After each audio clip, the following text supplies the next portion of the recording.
बोले देवादिदेव श्री आदिनाथ भगवान की जय जय जय। देवादिदेव श्री चंदा प्रभु भगवान की जय जय जय। देवादिदेव श्री चिंतामणि पार्श्वनाथ भगवान की जय जय जय। संत शिरोमणि गुरुवराचार्य श्री विद्यासागर जी महाराज की जय जय जय। गुणैतन प्रणीता शंकर समाधान भावना योग प्रवर्तक प्रखर वक्ता जन जन के संत राष्ट्रीय संत परम पूज्य मुनि श्री प्रमाण सागर जी महाराज की। बोले परम पूज्य मुनि श्री अनंत सागर जी महाराज की। सत्य और संस्कृति का सजा भव्य वितान कदम मिलाकर चढ़ पड़े धर्म और विज्ञान। तीर्थराज संबेशिखर की तलहटी में स्थित आत्मविकास का दिव्य सदन, जैन सिद्धांतों की वैज्ञानिक प्रयोगशाला, जहाँ बोलेगा समोसरण और जहाँ पंचायतन शैली में अद्भुत अतिशयकारी जिनालय, जिन मंदिर का निर्माण हो रहा है, ऐसे गुणायतन से हम और आप टीवी चैनल का विश्वविख्यात बहुचर्चित शंका समाधान का कार्यक्रम प्रारंभ करें। उसके पूर्व गुणायतन परिवार और श्री शिवायतन परिवार आपका हार्दिक अभिनंदन स्वागत करता है। चलते हैं हम और आप प्रतिदिन की भांति परम पूज्य मुनिवर के श्री चरणों में नमन करते हुए आशीर्वाद प्राप्त करेंगे और निवेदन करेंगे शंका समाधान के कार्यक्रम के लिए जो भी शुद्धि श्रावक पारस चैनल और प्रमाणिक ऐप के माध्यम से इस कार्यक्रम को देख और सुन रहे हैं, उन सभी की ओर से और पूरे भारतवर्ष से जो श्रावक श्राविका यहाँ पर उपस्थित हैं, उन सभी की ओर से परम पूज्य मुनिवर के श्री चरणों में नमन करेंगे, आशीर्वाद प्राप्त करेंगे और निवेदन करेंगे। हाथ जोड़ लें, बोलेंगे हे मुनिवर नमोस्तु नमोस्तु नमोस्तु। आइए गुरुवर के आशीर्वाद से हम और आप सायंकालीन शंका समाधान का कार्यक्रम प्रारंभ करें। उसके पूर्व गुणायतन से जुड़ने वाले उन सिद्ध श्रावकों को मैं आमंत्रित करूंगा, वे आएंगे और परम पूज्य मुनिवर के श्री चरण में नमन करते हुए गुरुवंदना का सौभाग्य प्राप्त करेंगे और उनके सम्मान के लिए मैं आमंत्रित करूंगा गुणायतन ट्रस्ट परिवार के ट्रस्टियों को। सर्वप्रथम मैं आमंत्रित करूंगा सूत्रधार के रूप में जिन्होंने गुणायतन से जुड़ने का अवसर कोरोना काल में प्राप्त किया था, बहन शोभा दीदी, श्री जय कुमार जैन, श्री संपत जैन शिवपुरी और श्री प्रमोद जैन, सीमा जैन शिवपुरी आएंगे। परम पूज्य मुनिवर के श्री चरण में नमन करते हुए गुरुवंदना का सौभाग्य प्राप्त करेंगे और इनके सम्मान के लिए मैं आमंत्रित करूंगा गुणायतन से श्रीमती पूनम जी, वे आएंगी और बहन शोभा दीदी और प्रमोद जी परिवार का ऊपर जावे सम्मान का कार्यक्रम संपन्न करेंगे। और मैं चाहूँगा जिनके नामों की घोषणा की जाए शीघ्र अतिशीघ्र मंच पर आएँ, क्योंकि आज सम्मान का क्रम बहुत लंबा चौड़ा है, इसलिए चाहूँगा सहयोग प्रदान करेंगे। और गुणायतन में स्वर्ण दान देने का सौभाग्य जिन्होंने प्राप्त किया है, गुप्त दान में स्वर्ण आभूषण प्रदान किए हैं। इसी क्रम में डोंगरमल जी, चंपा देवी, प्रवीण जी, नवीन जी, मुकेश जी, अनीता जी, मीनाक्षी जी, नैंसी जी, लोहाड़िया परिवार हजारीबाग अगर उपस्थित हैं तो वे आए परम पूज्य मुनिवर के श्री चरणों में नमन करते हुए गुरुवंदना का सौभाग्य प्राप्त करेंगे। हाँ, दो परिवार हैं। श्रीमती लता जी गया आएंगी, दोनों परिवार का सम्मान का कार्यक्रम संपन्न करेंगे। बहन शोभा दीदी का सम्मान के लिए पूनम जी को आमंत्रित करूंगा और श्री प्रमोद जी, सीमा जैन शिवप्रिय, उनके सम्मान के लिए जोरदार ताली बजाकर उनका सम्मान करें। और मैंने जिनके नाम की घोषणा की है, श्री डोंगरमल जी, चंपा देवी, लोहाड़िया परिवार हजारीबाग उपस्थित हैं तो वे आएंगे। परम पूज्य मुनिवर के श्री चरण में नमन करते गुरुवंदना का जोरदार ताली बजाकर उनका सम्मान करें। और इसी क्रम में निर्माण मित्र के रूप में श्री सिद्धार्थी जैन, श्रीमती देशी जैन, रिक्षांश जैन गुड़गांव अगर उपस्थित हैं तो वह आएंगे। परम पूज्य मुनिवर के श्री चरण में नमन करते गुरुवंदना का सौभाग्य प्राप्त करेंगे और इनके सम्मान के लिए मैं आमंत्रित करूंगा श्रीमान नेमीचंद जी, शमशाबाद गुणायतन ट्रस्टी, वे आएंगे और सम्मान का कार्यक्रम संपन्न करेंगे। इसी क्रम में निर्माण मित्र के रूप में एक छोटा सा बेटा जिसने अपना जो जोड़ा हुआ पैसा है उससे निर्माण मित्र के रूप में जुड़ने का सौभाग्य प्राप्त किया है और इसने गुल्लक का पूरा पैसा, और आज इसने 7 बजे के बाद भोजन नहीं करने का नियम लिया है। श्री निखिल जी, आकांक्षा जी, प्रभा जी, आहान जैन मुंबई, वे आएंगे।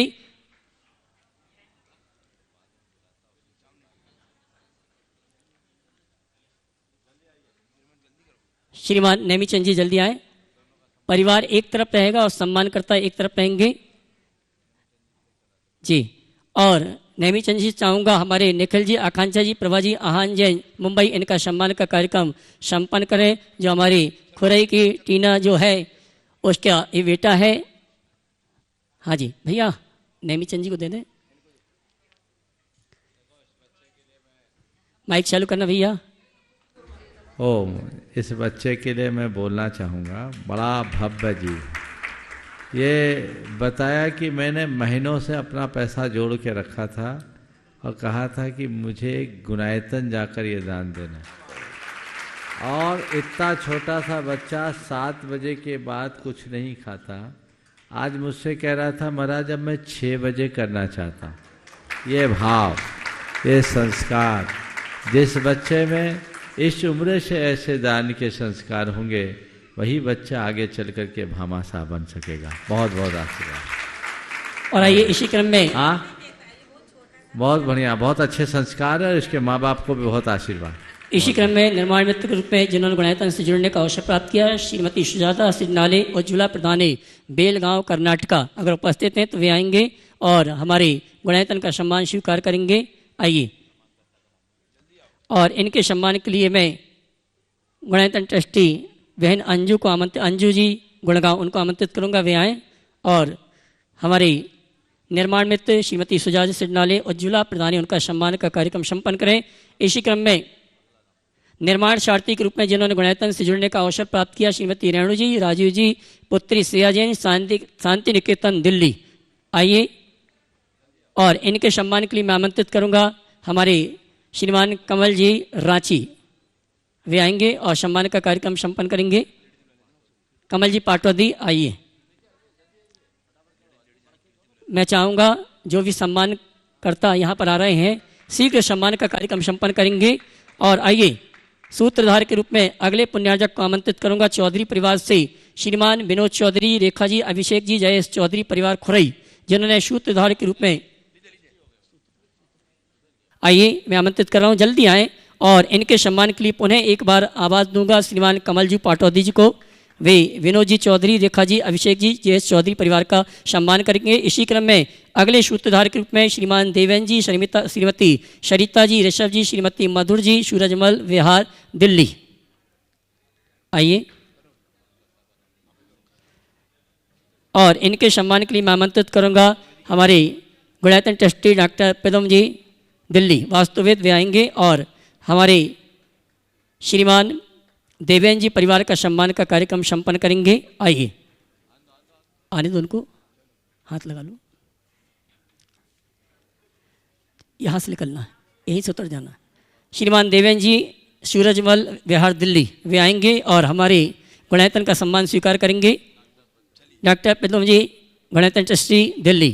और इसी क्रम में सूत्रधार के रूप में जिन्होंने जुड़ने का अवसर प्राप्त किया, श्रीमान अशोक चंद जी शराब, श्रीमती विद्याबाई, संगीता जी, संजीव जी, पवन जी, दिलीप जी, स्वयं जी, पिलास जी, अनमोल जी, सम्यक जैन, नरवर, शिवपुरी, आइए।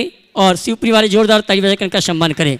और इनके सम्मान के लिए पुनः एक बार आवाज़ दूंगा हमारे प्रद्युम्न जी को, वे आएंगे और हमारी नरवर निवासी शिवपुरी प्रवासी अशोक जी का सम्मान का कार्यक्रम संपन्न करेंगे। और आइए चलते हैं, इसी क्रम में स्तंभ के रूप में जिन्होंने गुणायतन से जुड़ने का जो अवसर प्राप्त किया है, हमारे महेश कुमार जी बाबा परिवार, शीला जी, आनंद जी, आशीष जी, डॉक्टर दीपाली जी, रीनू जी, आदित्य जी, अतिवीर जी, ईश जी, ईवान, जैन, सागर, वे आएंगे। परम पूज्य मुनिवर के श्री चरणों में नमन करते हुए गुरु वंदना का सौभाग्य प्राप्त करेंगे। और इनके सम्मान के लिए मैं आमंत्रित करूंगा हमारे गुणायतन परिवार के श्रीमान सुनील जी अजमेरा हजारीबाग, संयुक्त मंत्री गुणायतन, संयुक्त महामंत्री गुणायतन, आइए। श्रीमान महेश कुमार जी बाबा परिवार का सम्मान करेंगे हमारे सुनील जी। और इसी क्रम में मैं आमंत्रित करूंगा गुणायतन परिवार के जो ट्रस्टी बनने का जिन्होंने सौभाग्य प्राप्त किया है, बंधु में कहना चाहूँगा, यहाँ खुरई के चौधरी परिवार ने सिद्ध चक्र महामंडल विधान अतिशयकारी प्रभावना के साथ संपन्न किया है। और इस परिवार के श्रीमान अरुण जी, प्रदीप जी और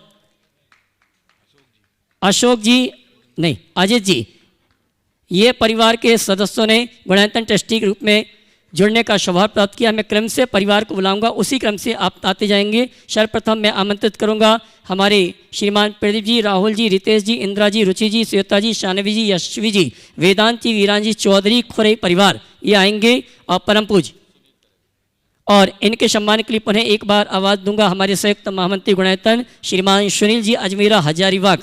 आइए और जोरदार ताली बजाकर इनका सम्मान करें। और मैं चौधरी परिवार से चाहूँगा आप भी ताली बजाकर हमारे प्रदीप जी का सम्मान करें। और इनके साथ अजय जी पांड्या आए हमारे सम्मानी प्रदीप जी का सम्मान करने के लिए। साथ में तेरापंथी कोटि से अजित जी आ जाए। और इसी क्रम में मैं आमंत्रित करूंगा एक परिवार एक तरफ हो जाए, सम्मान करने वाले एक तरफ। अजित जी गुणायतन ट्रस्टी जोरदार ताली बजाकर इनका सम्मान करें। और आइए चलते हैं इसी क्रम में चौधरी परिवार के द्वितीय भाई जिन्होंने अपने पूरे परिवार रिश्तेदारों के साथ मिलकर यहाँ पर अनुष्ठान करने का अवसर सौभाग्य प्राप्त किया। श्रीमान अरुण कुमार जी, श्रीमती सरिता जी, अंकित जी, श्रीमती श्वेता जी, श्री निखिल जी, आकांक्षा जैन खोरई, जोरदार ताली बजाकर इनका सम्मान करें। और इनके सम्मान के लिए आमंत्रित करूंगा हमारे कैंसर विशेषज्ञ श्रीमान डॉक्टर पी साहब गुणायतन ट्रस्टी वे आएंगे। और हमारे और तेरापंथी के कोषाध्यक्ष आएंगे हमारे सम्मानी गुणायतन ट्रस्टी का सम्मान का कार्यक्रम संपन्न करेंगे। और मैं चाहूँगा आपकी तालियां तो बजनी ही चाहिए। इसी क्रम में मैं आमंत्रित करूंगा चौधरी परिवार के तीसरे भाई श्रीमान अजित जी, संध्या जी, अनिकेत जी, आयुष जी, प्राशी चौधरी खुरई आइए। और इनके सम्मान के लिए मैं आमंत्रित करूंगा श्रीमती श्रीमती संरक्षक श्रीमती पद्मा जी, पंकज परिवार, चिंतामणि सवाई परिवार, सवाई लाल जी परिवार कन्नौज, और श्रीमती कीर्ति जी मेट्रो, ये दोनों आएंगे हमारे सम्मानी श्रीमान अजय जी, संध्या जी, अनिकेत, आयुष जी, प्राशी चौधरी खुरई वालों का सम्मान का कार्यक्रम संपन्न करेंगे। इस तरफ आ जाओ आप लोग।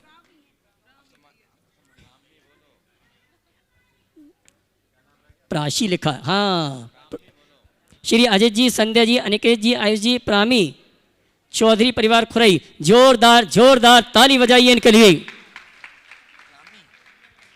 हाँ, और इसी क्रम में मैं आमंत्रित करूंगा रोकड़िया परिवार खुरई श्रीमान अशोक जी, उषा जी, दिव्या जी, प्राची जी, नीरज जी, प्रभात जी, निव्या जी, आदिक जी, निविक जी, अनिविक जी, रोकड़िया परिवार खुरई, इन्होंने भी गुणायतन ट्रस्टी रूप में जुड़ने का सौभाग्य प्राप्त किया है। जोरदार ताली बजाइए इनके लिए भी।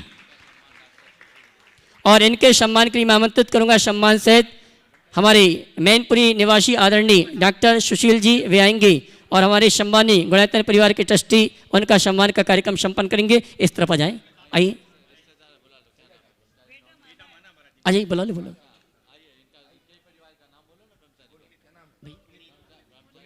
ब्रह्मचारी पुनीत भैया जो कि हमारे रोकड़िया परिवार के रिश्तेदार हैं। क्या बात है आइए। और इनके सम्मान के लिए मैंने सम्मान से आमंत्रित किया है डॉक्टर सुशील जी मैनपुरी और साधना जी सम्मान का कार्यक्रम संपन्न कर रही हैं। जोरदार तालियां तो बजाइए आप लोग। और इसी क्रम में मैं आमंत्रित करूंगा गुणायतन से एक परिवार विदिशा का वो शख्स जुड़ा हुआ है जिसको परम पूज्य मुनिवर का भरपूर आशीर्वाद है। श्रीमान प्रदोम जी, मनीष जी, सौरभ जी, अभिषेक जी, सरोज जी, प्रियंका जी, अंकिता जी, शौवी, वान्या जी, अश्विक, आरना जी, अर्श जी, सिंगई परिवार विदिशा आइए। इन्होंने भी गुणायतन से गुणायतन ट्रस्टी ग्रुप में जुड़ने का अवसर प्राप्त किया है। और इनके सम्मान के लिए मैं आवाज़ दूंगा हमारे गुणायतन के संयुक्त महामंत्री श्रीमान सुनील जी अजमेरा और उनके साथ आएंगे श्रीमान अजित जी छावड़ा। आइए, दोनों गुणायतन परिवार की ओर से सम्मान का कार्यक्रम संपन्न करेंगे। और आइए चलते हैं श्रीमान मनोज जी छावड़ा कोलकाता वे आए, गुणायतन परिवार की ओर से सम्मान का कार्यक्रम संपन्न करेंगे। हमारे विदिशा निवासी श्रीमान प्रदुम जी सिंगई, भूतपूर्व महामंत्री शीतल विहार जी। और आइए इसी क्रम में 2022 का चातुर्मास अतिशयकारी ऐतिहासिक प्रभावना के साथ संपन्न हुआ। और इस चातुर्मास में एक कलश स्थापना करने का सौभाग्य जिस परिवार को प्राप्त हुआ था, आज जी शाश्वत सिद्धि कलश स्थापना करने का सौभाग्य जिनको प्राप्त हुआ था, श्रीमान पंकज जी, पद्मा जी, शिरोमणि संरक्षक गुणायतन चिंतामणि सवाईलाल जी परिवार कन्नौज, जिन्होंने इस चातुर्मास में शाश्वत सिद्धि कलश स्थापित करने का अवसर प्राप्त किया था, वे आएंगे। परम पूज्य मुनिवर के श्री चरण में नमन करते हुए गुरु वंदना का सौभाग्य प्राप्त करेंगे और इस परिवार को कलश प्रदान करने के लिए मैं हमारे संघस्थ जितने भैया हैं उन सभी को आमंत्रित करूंगा, वे आएंगे और अपने हाथों से श्रीमती पद्मा जी परिवार को शाश्वत सिद्धि कलश प्रदान करेंगे और जोरदार जोरदार ताली बजाकर आप इनके भावों की अनुमोदना करेंगे। आइए बंधु, आगामी 10, 11, 12 और 13 दिसंबर को 4 दिवसीय गुणायतन में महा आयोजन का कार्यक्रम रखा गया है। 10 दिसंबर को परम पूज्य मुनिवर के सानिध्य में, तालियां तो बजाइए आप लोग।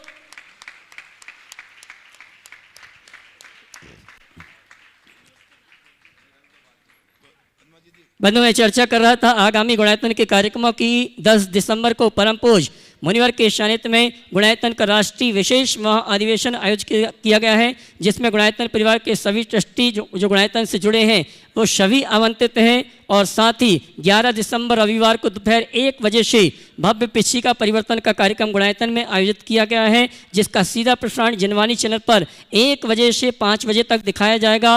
और हमारी आपकी जो भावना थी उस भावना को पूर्ण करने का अवसर प्रदान किया है परम पूज्य मुनिवर प्रमाण सागर जी, अरहर सागर जी महाराज ने। आगामी 12 और 13 दिसंबर को तीर्थराज शंबेशकर की परिक्रमा यात्रा प्रारंभ होगी और ये गुणायतन से प्रारंभ होगी और परिक्रमा मार्ग में ही 12 दिसंबर की आहारचर्या होगी। सायंकालीन संघ का समाधान का कार्यक्रम और विश्राम नीमिया घाट में होगा और 13 दिसंबर को पुनः ये यात्रा प्रारंभ होगी जो गुणायतन में संपन्न होगी और 13 दिसंबर की आहारचर्या गुणायतन में ही संपन्न होगी। साथ ही उन सुधी श्रावकों के लिए सूचना है जो पारस चैनल में परम पूज्य मुनिश्री के मंगल प्रवचन, मंगल उद्बोधन का लाभ लेते हैं, टाइम में परिवर्तन किया गया है, उसकी सूचना आपको कल दे दी गई है। उसी अनुसार आप टीवी चैनल खोल के लाभ ले सकते हैं। और आइए चलते हैं हम और आप।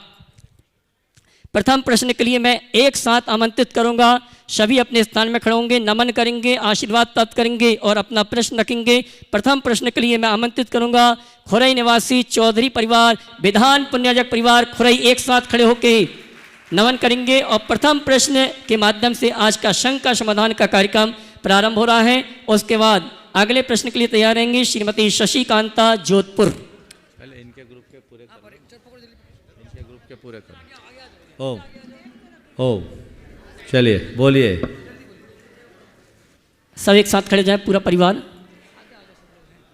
द्वय मुनि राजों के चरणों में चौधरी परिवार की ओर से बारंबार नमोस्तु नमोस्तु नमोस्तु। महाराज जी, अभी पंचकल्याणक, ऐतिहासिक पंचकल्याणक हुए और बहुत ही रोचक थे, बहुत सुंदर थे। उससे संबंधित मेरा प्रश्न है कि मंत्र और बीजाक्षर मंत्रों में क्या अंतर है, इनका क्या प्रभाव पड़ता है और इनका क्या महत्व है, कृपया मार्गदर्शन करें। पहले तो मैं चाहूँगा, कहाँ गया अरुण? अरुण जी, प्रदीप जी, सब लोग खड़े हो जाएं। सब आ जाओ, रोकड़िया जी भी सामने आ जाओ। मोदी जी, मैं चाहूँगा एक बार जोरदार करतल ध्वनि से इस परिवार का आप सब हृदय से स्वागत करें। बड़े प्रबल मनोभाव के साथ इन लोगों ने सिद्ध चक्र महामंडल विधान की 8 दिवसीय आराधना की और आज बड़ी प्रसन्नता है कि पूरा परिवार गुणायतन से जुड़ गया। 4 भाई और चारों के चारों भाई और उनके जितने रिश्तेदार सबके सब जुड़े हैं। बहुत बहुत आशीर्वाद। और परिवार के हर सदस्य ने कुछ न कुछ संकल्प लिए, नियम लिए, ये सबसे बड़ी बात है। और मैं लोगों से कहूँगा कि इस तरह से जब समूह में हम कोई धर्मानुष्ठान करते हैं तो उससे पूरे परिवार में धर्म प्रभावना भी बढ़ती है और प्रेम भी बढ़ता है। इसलिए ऐसे उपक्रम लोगों को समय समय पर करते रहना चाहिए और इनका लाभ उठाने का प्रयास करना चाहिए। इसलिए मैं आप सबको पुनः पुनः आशीर्वाद देता हूँ कि ऐसी भावना अपने हृदय में जगा के रखें। अब आपका सवाल है पूजा विधानों में मंत्र और बीजाक्षरों का क्या प्रभाव पड़ता है। देखिए, बीजाक्षर किसको बोलते हैं? बीज में जो अक्षर, जैसे बीज में वृक्ष छिपा रहता है, ऐसे हर अक्षर में अनंत शक्तियाँ होती। उन शक्तियों का प्रस्फोट उन मंत्रों के माध्यम से होता है। तो जब विभिन्न प्रकार के बीजाक्षरों को विशिष्ट रीति से आराधित किया जाता है तो उसकी शक्ति कई गुनी हो जाती है। पूजा विधान खासकर पंचकल्याणकों में यंत्रों का बहुत महत्व रहता है, बीजाक्षरों का भी रहता है, और उससे वे सारी शक्तियाँ प्रकट होती है जो एक साधारण सी मूर्ति को भगवान का रूप देती है। इसलिए इनका रहस्यात्मक प्रभाव होता है और हमारे जीवन पर इसका असाधारण असर होता है। इसी ग्रुप से एक प्रश्न और, शिंगई धर्मेंद्र जी खुरई, उसके बाद इसी ग्रुप से श्रीमती शशि कांता जोधपुर। मुनि श्री के चरणों में खुरई नगर की ओर से, हम सब की ओर से, हम विधानकर्ता परिवार की ओर से बहुत बहुत नमोस्तु गुरुवर, नमोस्तु नमोस्तु। मुनि श्री, हमारा एक क्वेश्चन है, जब भी हम किसी तीर्थंकर के वर्णन पढ़ते हैं शास्त्रों में, तो मुनि अवस्था में जब तीर्थंकर रहे हैं, मुनि अवस्था में रहते हैं, तो उनका प्रथम आहार किसी राजा के यहाँ ही क्यों होता है? बहुत अच्छा सवाल। देखिए, तीर्थंकरों का आहार राजा के यहाँ ही क्यों होता है? देखिए, ये एक पुण्य का प्रताप होता है। हमारे तीर्थंकर भगवान भाव भागन वश जोगी वसाई की उक्ति को चरितार्थ करते हैं। प्राय तीर्थंकरों का जो प्रथम आहार है वो एक ऐसे भव्यात्मा के यहाँ होता है जिनका उनके जीवन से पिछला भी कनेक्शन होता है, जो साधना के क्रम में आगे बढ़ते गए। और ऐसा शास्त्रों में कहा जाता है कि जो तीर्थंकरों के प्रथम आहारदाता होते हैं वे तदभव मोक्षगामी हो जाते हैं। तो उस भाव में मोक्ष जाने की योग्यता कोई विशिष्ट पुण्यात्मा को ही होगी, और ऐसे ही पुण्यात्मा के यहाँ आकर्षित होकर भगवान का आहार होता है। महापुरुषों के सानिध्य का लाभ हर किसी को नहीं मिलता। आप तो ये भी सवाल कर सकते कि तीर्थंकरों का जन्म ही राजा महाराजाओं के यहाँ क्यों होता है? किसी साधारण व्यक्ति के यहाँ भी तो हो सकता है। एक बार एक पत्रकार ने मुझसे सवाल कर ही दिया और कहा कि पूछा कि क्या ये सामंती मनोवृत्ति का द्योतक नहीं है? मैंने कहा नहीं।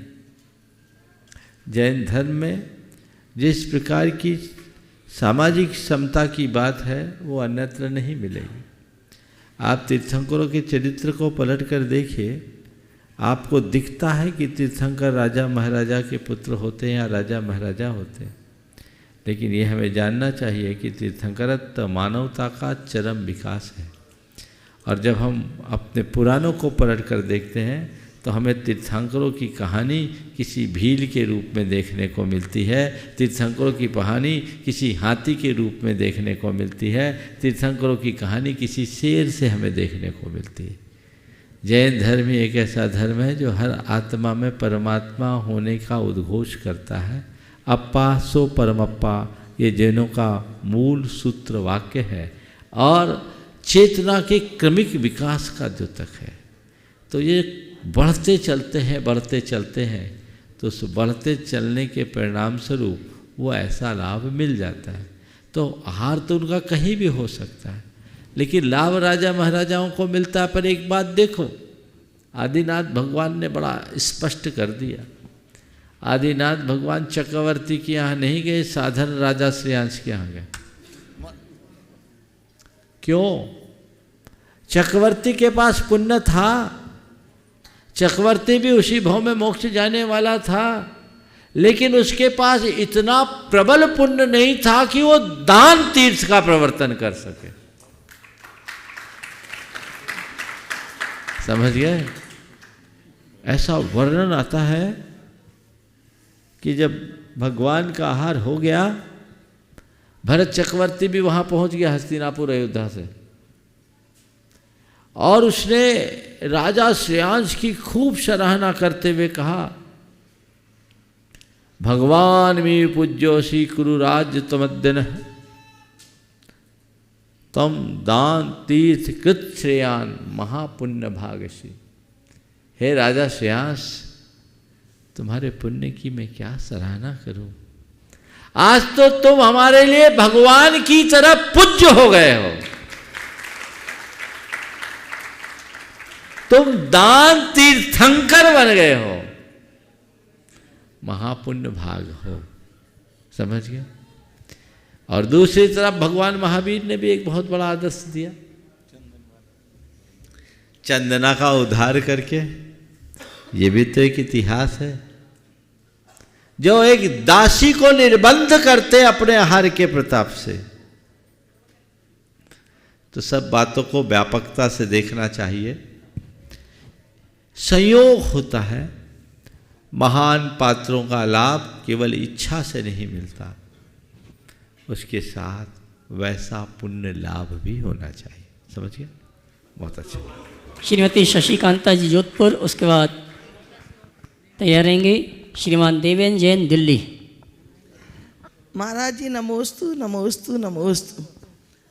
मेरा प्रश्न है कि महिलाएं और पुरुष दोनों ही पूजा में श्रीफल चढ़ाती हैं, लेकिन जब श्रीफल को नारियल को फोड़ने की बात आती है तो पुरुष तो महिलाओं को मना कर देते हैं कि आप नारियल नहीं फोड़ सकती हैं, केवल पुरुष ही फोड़ते हैं। तो ऐसा क्यों है? ऐसा इसलिए कि तोड़ फोड़ का काम सब पुरुषों का, स्त्रियों का काम बनाने का। तुम लोग तोड़ फोड़ में क्यों लगो? चलिए। और इसी क्रम में देवेंद्र जैन दिल्ली, उसके बाद तैयार रहेंगे हमारा छोटा सा बालक आहान जैन मुंबई। ओ नमोस्तु गुरुवार, नमोस्तु गुरु, नमोस्तु गुरु। मेरा प्रश्न महाराज जी ये है कि आगम में ऐसा है धवला जी के अंदर कि ढाई दीप में 22 अंक प्रमाण मनुष्य होंगे और 13 अंक प्रमाण एक अब्रत सम्यक दृष्टि होगा। तो यानी 10 खरब लोगों के पीछे एक अब्रत सम्यक दृष्टि होगा। तो सम्यक दृष्टि की संख्या फिर किस प्रकार से निर्धारित होगी? क्योंकि हर चौथा व्यक्ति ये सोचता है कि मैं तो अब्रत सम्यक दृष्टि हूँ, लेकिन आगम के हिसाब से तो 10 खरब लोगों के बाद एक अब्रत सम्यक दृष्टि होगा। और आचार्य सुखचंद आचार्य उन्होंने भी कहा है कि 4-5 सम्यक दृष्टि होंगे। तो ये कैसे घटित होगा आचार्य से? इसमें दिमाग लगाने का कोई औचित्य नहीं। हमें नहीं मालूम अरबों खरबों में एक कोई सम्यक दृष्टि होगा, पर मैं उनमें हूँ और मुझे वो स्थान बनाना हमारी कोशिश हो। नमस्ते। कोई हो ना हो हमें क्या मतलब, मैं हूँ और मुझे अपने भीतर वो विश्वास होना चाहिए, तो वैसी अनुभूति होनी चाहिए। बाकी परिणति तो भगवान जानते हैं।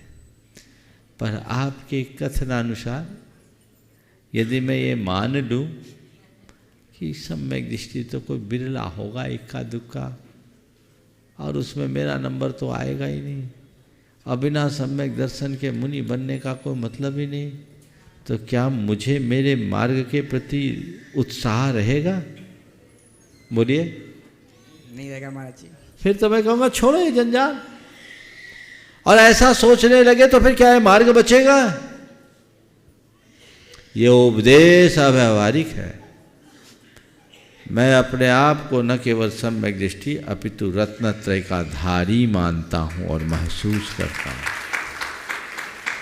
मैं अपने आप को इस धरती का सबसे ज्यादा भाग्यशाली मनुष्य के रूप में देखता हूँ कि अनंत जन्मों के पुरुषार्थ के फल स्वरूप मुझे आज रत्नत्रय की दुर्लभ निधि मिली है, जिसे मुझे संभाल कर रखना है।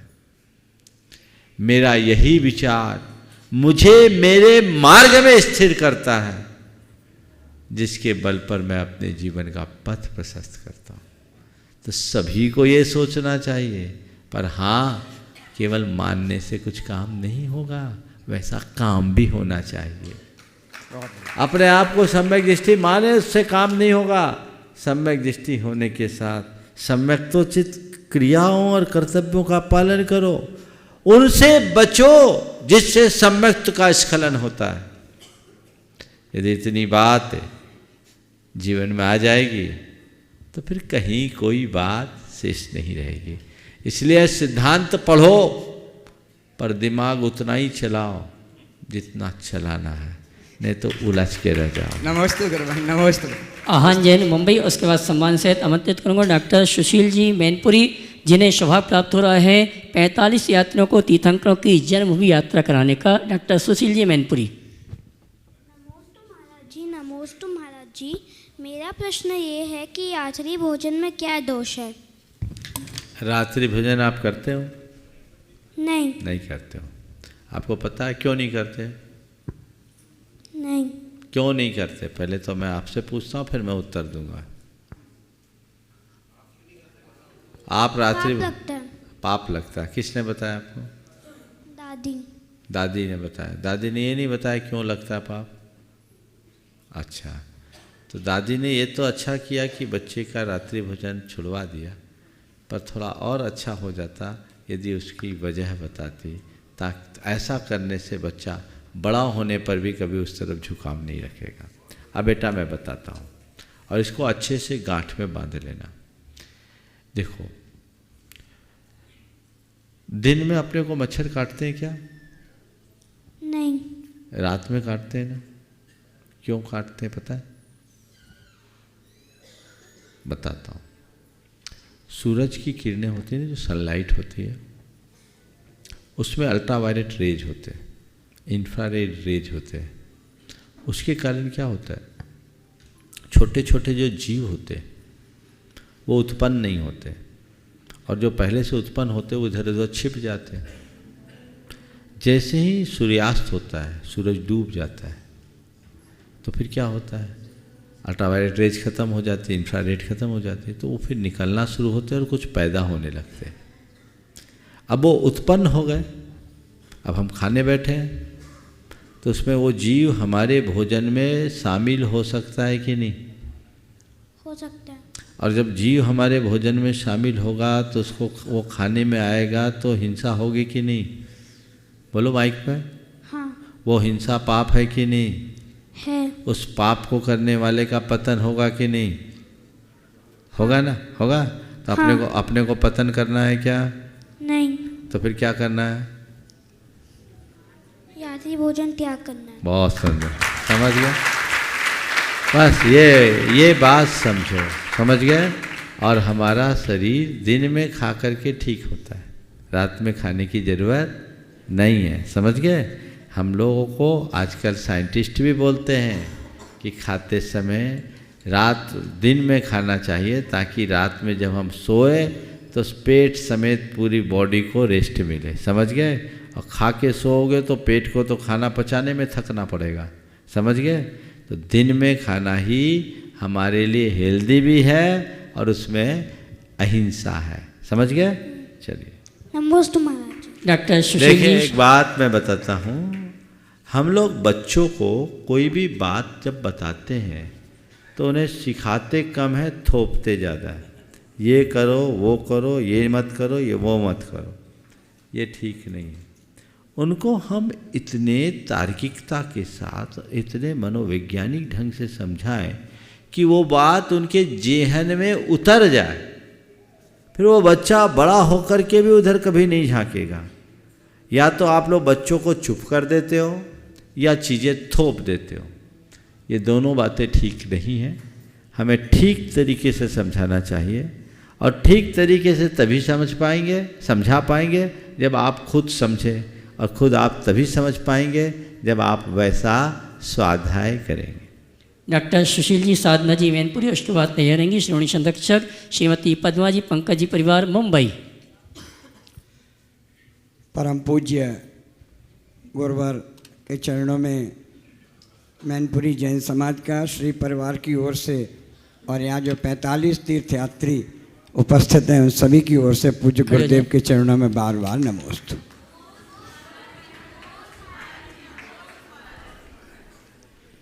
विजय। गुणायतन आज जैन समाज का कहें या एक शक्ति प्रदान करने वाला पूरा जैन समाज का एक केंद्र बन चुका है,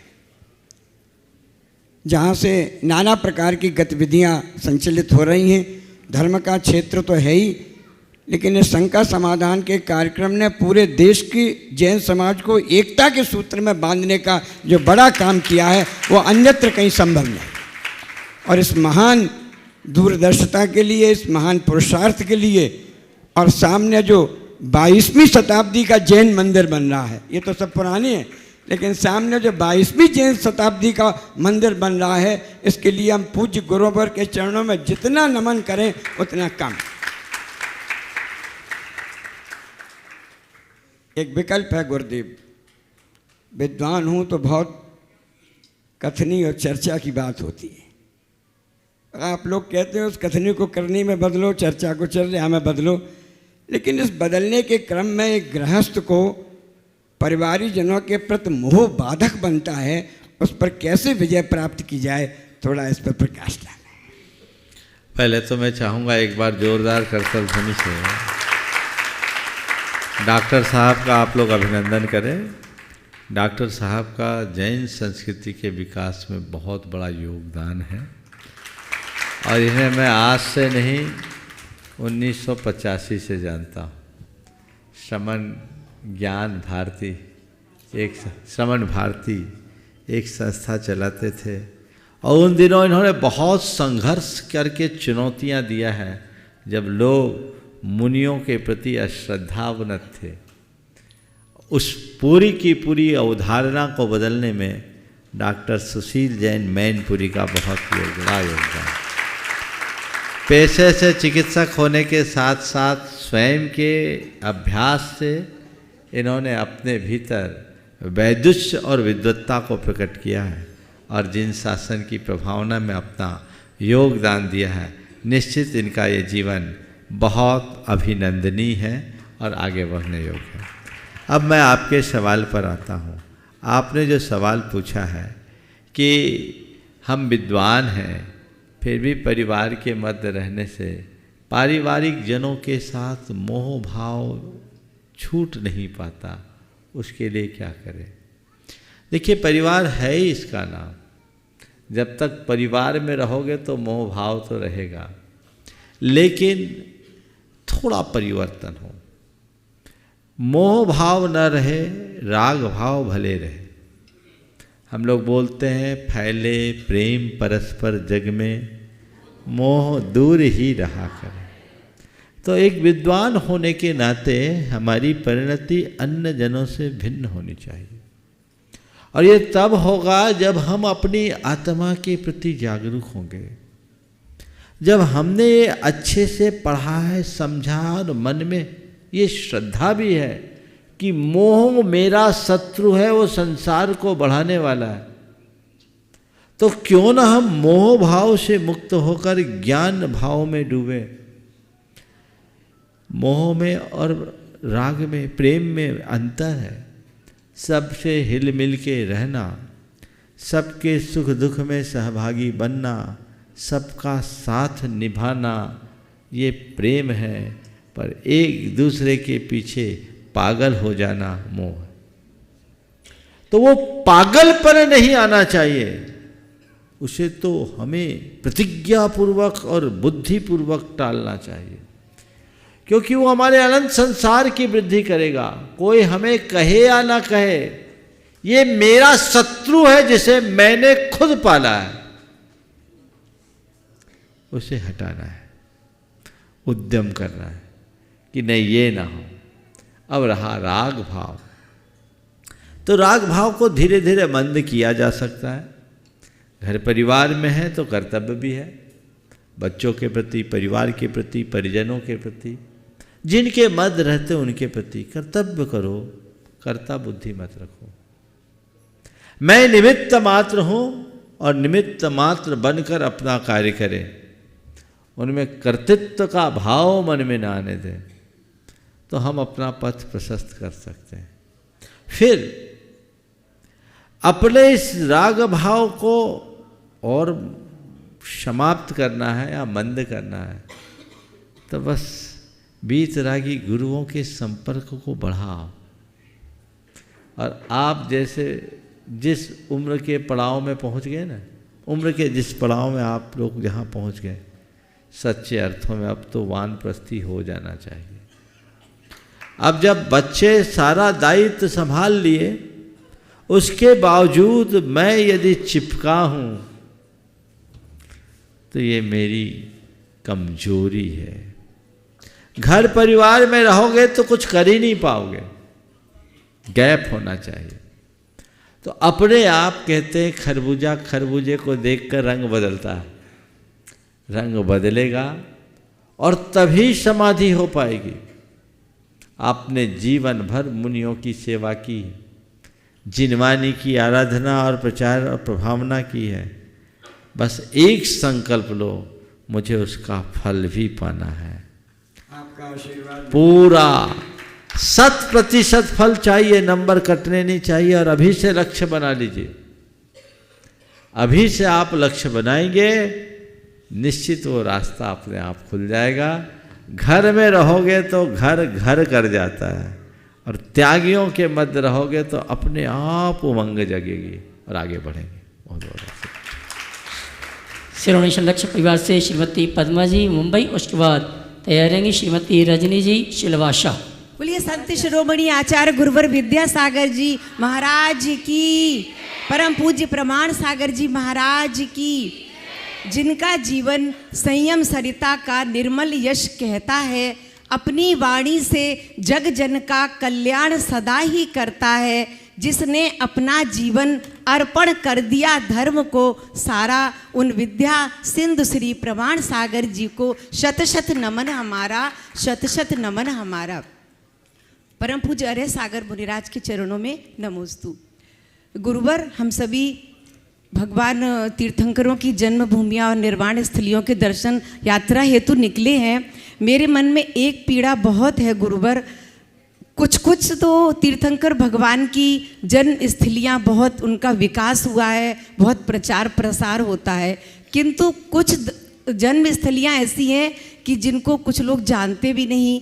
जैसे अभी हम लोग अयोध्या जी गए तो उसके पहले रत्नगिरी पड़ा, धर्मनाथ भगवान के 4 कल्याणक हुए हैं, बहुत कम लोगों को पता है। कौशाम्बी में भी जहाँ प्रथम आहार हुआ महावीर भगवान का और जन्मभूमि भी है, लेकिन वहाँ भी दशा बहुत ही पिछड़ी हुई है। तो इसके लिए हम समाज को, हम श्रावकों का क्या कर्तव्य है, ऐसा ये देखकर बहुत पीड़ा होती है। एक भी जैन घर नहीं है, मंदिरों की दुर्दशा है, लेकिन वो भगवान की जन्मभूमियाँ हैं। तो इसके लिए हम लोगों को क्या करना चाहिए? देखिए, सबसे पहला काम तो ये करना चाहिए कि ऐसे ही समूह बनाकर जन्मभूमियों और तीर्थ भूमियों की वंदना का कार्यक्रम बनाएं। जैसे आप लोग सम्मेद शिखर की वंदना का कार्यक्रम बनाते हैं, वैसे ही कल्याणक भूमियों की वंदना का कार्यक्रम बनाएं कि हम तीर्थंकर भगवंतों के कल्याणक भूमि का एक साथ वंदना का ट्रिप लगाएं। आप अभी कर रहे हैं, 12 दिन का है, तो वही बोल रहा हूँ, इसी तरीके से लोग ग्रुप में करने लगे। आप श्रद्धालुओं का आवागमन बढ़ेगा तो हमारे तीर्थ भूमियों की रौनक अपने आप बढ़ेगी। दूसरी बात, जो क्षेत्र अविकसित हैं उनके कारणों की पड़ताल हमें करनी चाहिए। कई उसकी वजह हैं और कुछ वजह ऐसे हैं जिनको आप कुछ कर भी नहीं सकते। कुछ स्थान है किसी किसी के व्यक्तिगत स्वामित्व के अंतर्गत है, और जब व्यक्तिगत स्वामित्व में है तो आप चाह करके भी कुछ नहीं कर सकते। तो एक इसका पूरा अध्ययन होना चाहिए कि कहाँ की क्या परिस्थिति है और उसका समाधान क्या हो सकता है। जो समाधान हो उसके अनुरूप देखें। जिन लोगों के हाथ में व्यवस्थाएं हैं उनसे भी पूछा जाए कि उनके साथ समस्याएं क्या है, और एक कार्य योजना बनाए। तो ऐसा कुछ नहीं है कि इन क्षेत्रों का विकास ना हो सके। आज जैन समाज पूरी तरह समर्थ समाज है और बहुत कुछ कर रही है, करने में भी समर्थ है, पर उनको वैसा अवसर मिलना चाहिए। यदि ऐसा अवसर मिले तो मुझे लगता है कि इन क्षेत्रों का सुनिश्चित विकास होगा। पर प्रथम चरण में यदि लोगों का आवागमन बढ़े तो स्वाभाविक विकास हो जाएगा। लोग जाते ही नहीं हैं, और नहीं जाने की भी वजह है कि उन क्षेत्रों में वैसा आकर्षण नहीं। मंदिर है, गाँवों में है, गलियों में है, जीर्ण शीर्ण हालत में है, एक छोटी सी वेदी बनी है, मूर्ति है, तो वो हमें उनको डेवलप करने का एक लक्ष्य लेना होगा। और उन्हें आगे बढ़ाने का प्रयास करना चाहिए। एक सर्किट बनाना चाहिए जैन सर्किट के रूप में, जिसमें ये सब समाहित हो सके और सारे कार्य संपन्न। नमोस्तु गुरुवर। श्रीमती रजनी जी श्रीवासा, उसके बाद तैयार रहेंगी श्रीमती कीर्ति जी, मेट्रो दिल्ली। नमोस्तु गुरुदेव। जब मैं यात्रा के लिए निकलने वाली थी गुरुदेव, तब मैंने सुबह शांति विधान हो रहा था मंदिर में, तो उसमें बैठी मैं।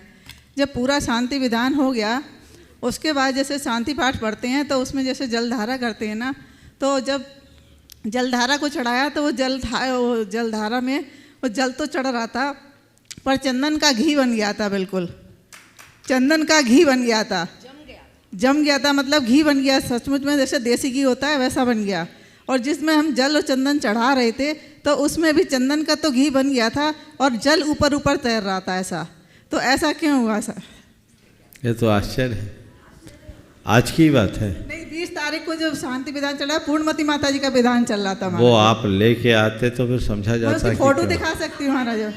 फोटो से नहीं, उसकी वजह देखनी पड़ेगी।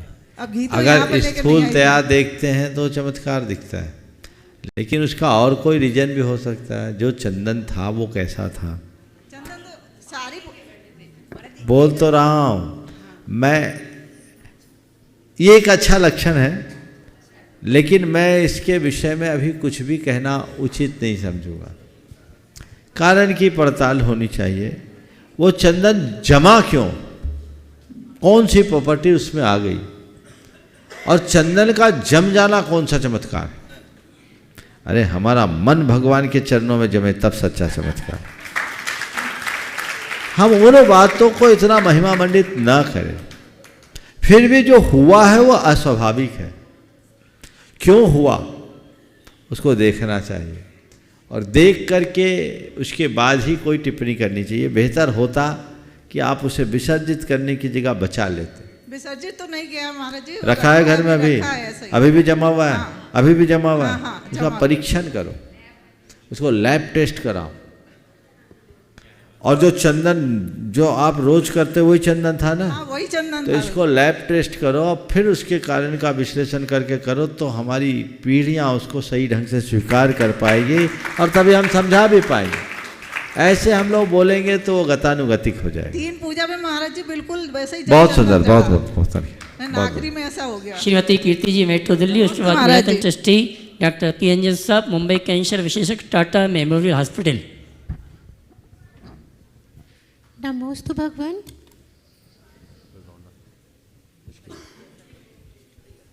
हाँ बोलिए। नमोस्तु भगवान। जब हम भावना योग करते हैं तो उसमें बहुत सारी भावनाएं भाते हैं और बहुत सारे आत्म सुझाव देते हैं। गुरुदेव, हमने ऐसा भी पढ़ा है कि प्रेम की हाईएस्ट फ्रीक्वेंसी होती है। तो गुरुदेव, किसी के प्रति जो प्रेम है उसकी पराकाष्ठा क्या होनी चाहिए, और उस पराकाष्ठा को प्राप्त करने के लिए हमें क्या आत्म सुझाव देना चाहिए? प्रेम की पराकाष्ठा को प्राप्त करने के लिए क्या आत्म सुझाव देना चाहिए या क्या करना चाहिए? ये प्रेम की पराकाष्ठा है क्या? प्रेम की पराकाष्ठा का मतलब है जहाँ शब्द मूक हो जाए और भावों की संवेदना एक दूसरे से जुड़ जाए, वह प्रेम। समझ गए? प्रेम एक अनुभूति है जिसे कहा नहीं जाता पर केवल अनुभव किया जाता है। आपने पूछा है उस प्रेमानुभूति को बढ़ाने के लिए या बनाए रखने के लिए हम कौन सा आत्म सुझाव दें। बस बार बार अपने हृदय के उस प्रेम भाव को जगाने के लिए एक वाक्य आप दोहराइए, सभी मेरे मित्र हैं, मेरा मन पवित्र है। सभी मेरे मित्र हैं, मेरा मन पवित्र है। इसे बार बार दोहराएंगे तो हमारे हृदय में सहज प्रेम प्रकट होगा, फिर देश कहीं होगा ही नहीं, जीवन आगे बढ़ेगा। मैराथन ट्रस्टी डॉक्टर PNJ साहब, मुंबई। उसके बाद आवाज़ दूंगा ब्रह्मचारी रौनक जी, शेपरा। महाराज जी को नमोस्तु नमोस्तु नमोस्तु। अभी आपने बताया कि सभी मेरे मित्र हैं, और ये सब बात की। तो अभी हमारे जो जैन जितने भी बच्चे हैं वो बहुत ब्रिलियंट हैं, और फर्स्ट 10 में भी 2-3 जैन होते हैं, और सभी MBBS में आप देखते हैं, और हम इंजीनियरिंग कॉलेज में भी देखते हैं, कम से कम फर्स्ट 50 में कम से कम 10 बच्चे जैन के जा रहे हैं। तो सब बड़ी बड़ी सिटी में जाते हैं और वो सब मिक्स हो जाते हैं। तो सभी मेरे मित्र हैं और उसमें सभी में प्रेम है। तो बात क्या है कि वो इतने मिक्स हो जाते हैं आपस में, और 8-10 साल तक पढ़ाई चलती है, उसके बाद सडनली तो हम इसको निगेटिव परिप्रेक्ष्य में देखते हैं जब वो कहते हैं कि हम इनके साथ में शादी करना चाहते हैं। तो जब जाति विवाह इस तरह से पनपता है तो हो सकता है कि लड़का या लड़की अच्छे संस्कारों वाले भी हों, अच्छे कुलाचार वाले भी हों, लेकिन क्यों वो अनायास केवल ये कि जैन नहीं है तो हम उनको रिजेक्ट कर देते हैं। तो इस समस्या को कैसे देखा जाए? बहुत ही अच्छा मुद्दा आपने उठाया। पहली बात तो ये है कि मैं इस बात को पुनः दोहराता हूँ, सभी मेरे मित्र हैं, मेरा मन पवित्र है। हम लोग तो रोज़ बोलते सत्येषु मैत्री, प्राणी मात्र के प्रति मैत्री हो। मैत्री भाव अलग है पर विवाह संबंध अलग है। अगर सबसे तुम्हारी मैत्री तो विवाह एक से क्यों करते हो? सबसे कर लो। बोलो, सबसे मैत्री तो एक से विवाह क्यों? सबसे हो जाए तो विवाह तो तुम उसी से करते हो जिससे करना है। प्रेम का तो मुलम्मा चढ़ा रखा है। ध्यान रखने की बात यह है, प्रेम करके विवाह नहीं किया जाता, विवाह करके प्रेम से जिया जाता है।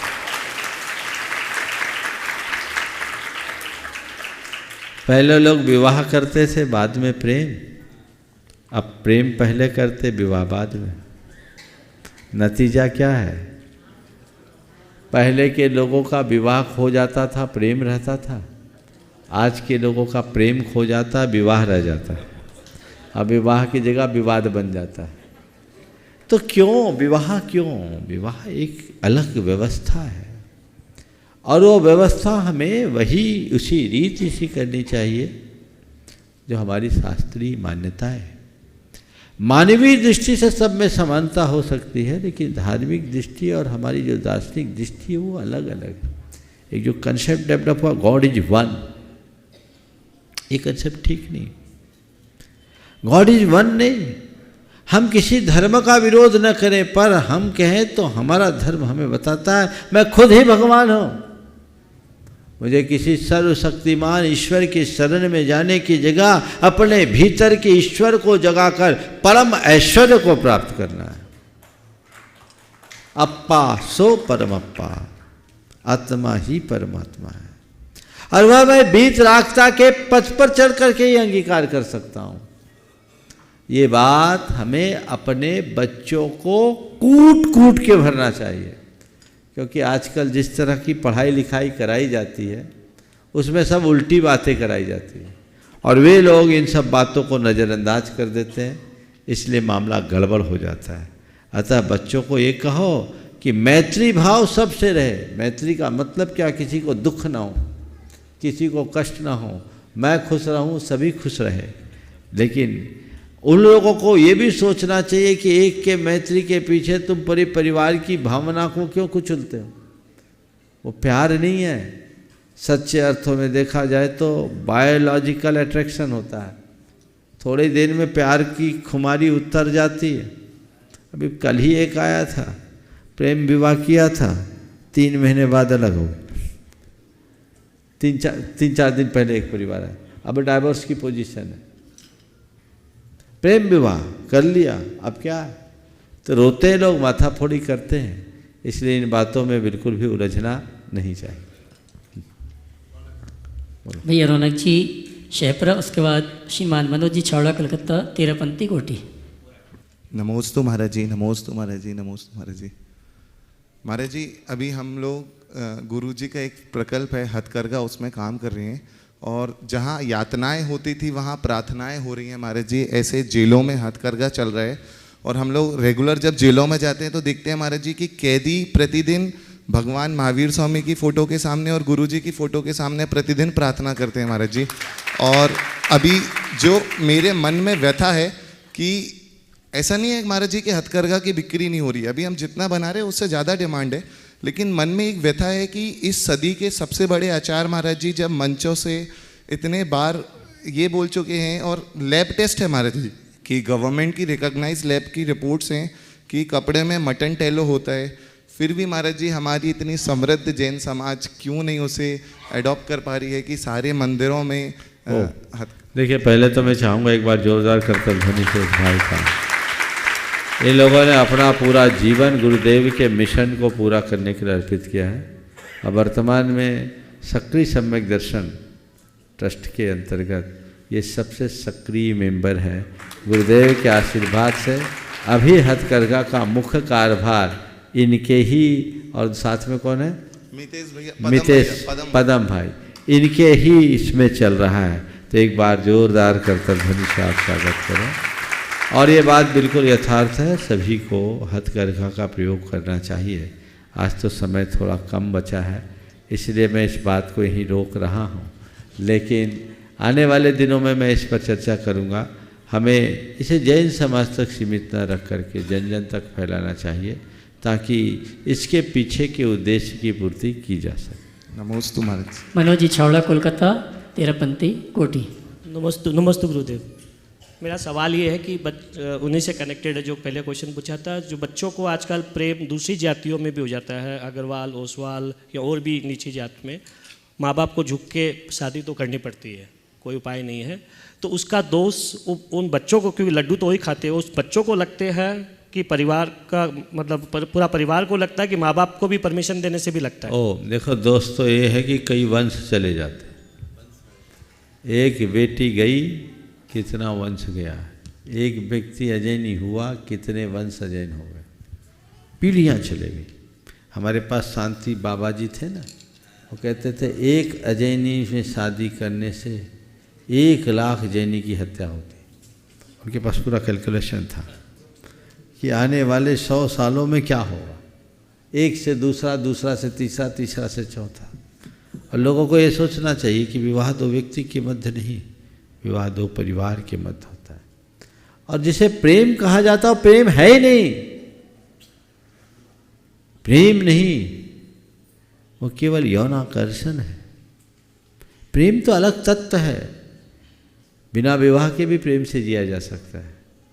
और वो व्यक्ति जो माँ बाप से प्रेम नहीं कर सका, वो और किससे प्रेम करेगा? जो अपने जन्म देने वाला का नहीं हो सका, और किसी का क्या होगा? हो ही नहीं सकता, ये धोखा है प्रेम के नाम का। इसलिए इन बातों को बहुत गहराई से समझना चाहिए और इस भटकाव से अपने आप को दूर रखना चाहिए। ओम शांति। यहीं पर विराम।